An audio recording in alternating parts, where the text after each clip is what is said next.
मोर्शी पंचायत समिती अंतर्गत जिल्हा परिषद प्राथमिक शाळा बुरहानपूर येथे कार्यरत सहाय्यक शिक्षक डॉक्टर निलेश कुमार इंगोले यांना क्रांतिज्योती सावित्रीमाई फुले राज्य शिक्षण गौरव पुरस्काराने मुंबई येथे सन्मानित करण्यात आले। हा पुरस्कार महाराष्ट्र शासनाच्या शालेय शिक्षण विभागाच्या वतीने कौशल्य विकास तथा महिला व बाल विकास मंत्री मंगलप्रभात लोढा यांच्या हस्ते डॉक्टर निलेश कुमार इंगोले यांना पत्नी राजश्री इंगोले यांच्यासह प्रदान करण्यात आला।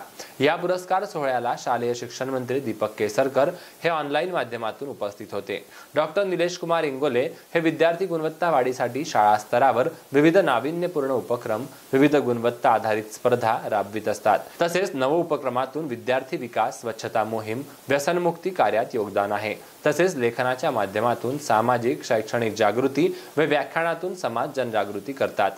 त्यांच्या शैक्षणिक व सामाजिक कार्याची दखल घेऊन त्यांना पुरस्कार प्रदान करण्यात आला।